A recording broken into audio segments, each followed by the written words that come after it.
Maintenant, parlons à présent de la situation dans la région ouest africaine, marquée par le terrorisme qui n'arrête pas de fragiliser plusieurs États et qui serait même aux portes de la Côte d'Ivoire. Vous, président de la République, quelle serait votre première décision en matière de sécurité intérieure et extérieure?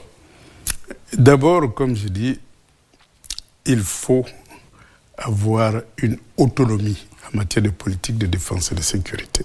C'est ce que j'ai appelé la souveraineté sécuritaire et défensive. Et il faut choisir des partenaires qui soient capables véritablement d'être utiles dans la lutte contre le djihadisme. Et donc, c'est ces choix-là qui vont permettre véritablement de combattre le djihadisme. Et il faut mettre en place une défense commune au niveau de l'Afrique de l'Ouest.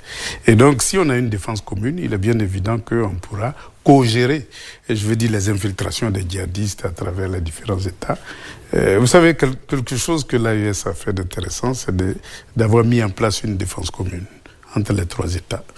Bon, évidemment, aujourd'hui, ils sont en train de monter en puissance parce qu'ils forment beaucoup d'officiers, beaucoup de sous-officiers de militaires.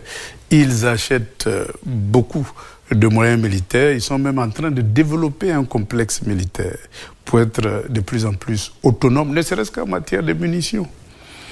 Et donc, toute cette politique-là va permettre d'engager une véritable bataille contre le terrorisme. Et si la Côte d'Ivoire, qui a une puissance économique, s'ajoute, il est bien évident que ça donnera de l'ampleur à une défense commune en Afrique de l'Ouest. Et c'est comme ça qu'on pourra mettre dehors le djihadisme, qui est un produit du monde hégémonique, hein.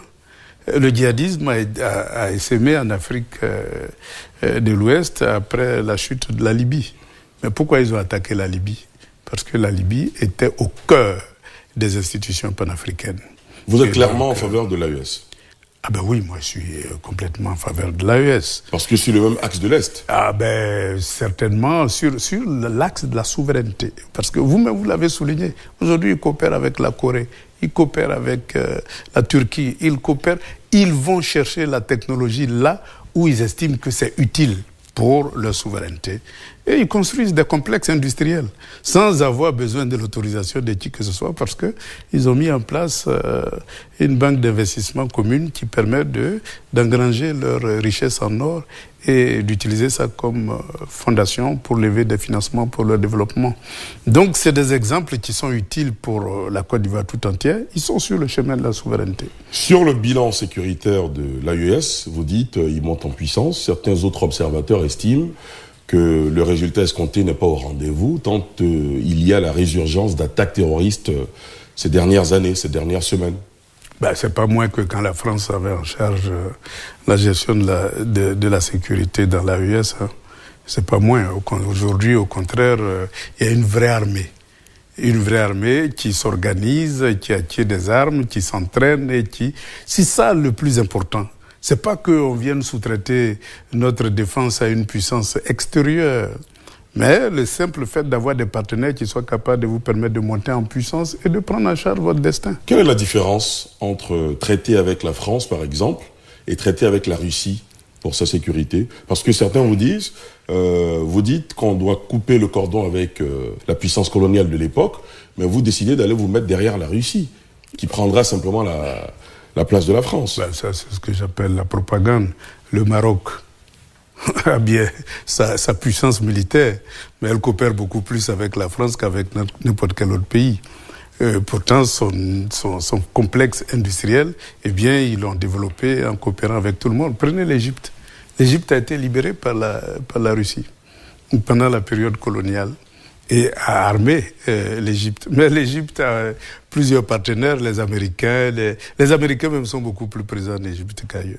Et donc, c'est pour dire que la souveraineté, ça vous donne la liberté de coopérer avec qui vous voulez. C'est pas le fait d'échanger de maître par un autre maître. Et puis, la Russie n'a aucun intérêt.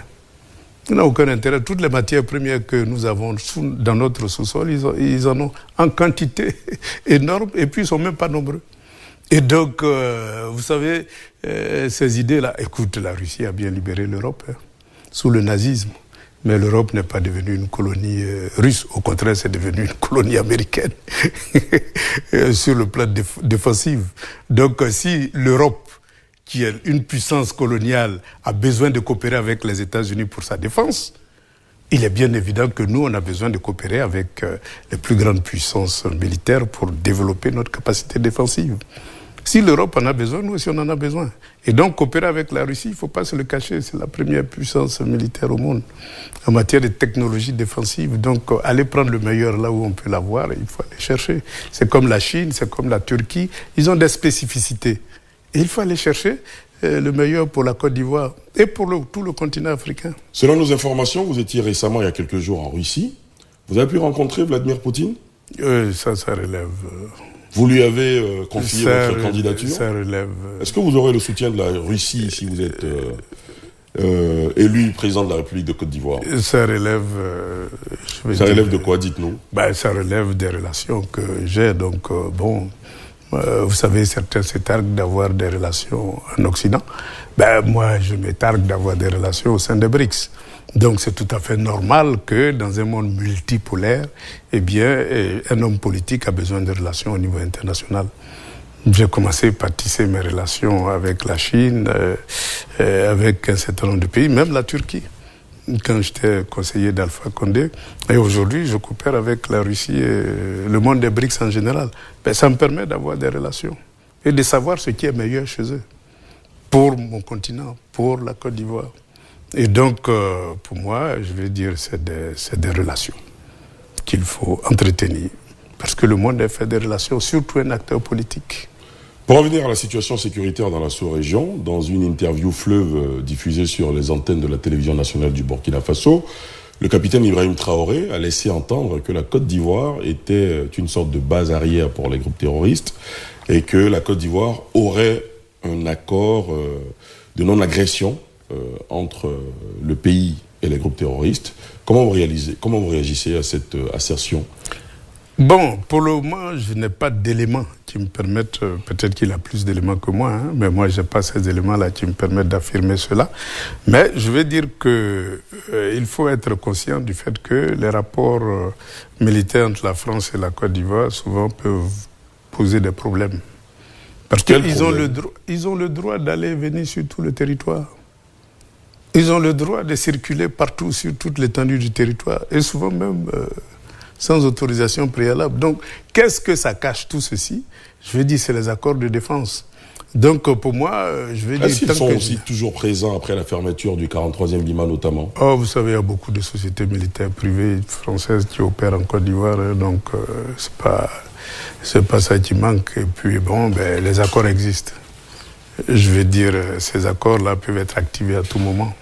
Et déplacer Donc vous, une fois élu président de la République, vous mettrez fin à tous ces accords ? Ah oui, ça je vais dire, c'est le minimum. Il n'y aura pas un remplacement de sociétés privées russes qui s'installerait ? Non, il faut développer la coopération multipolaire.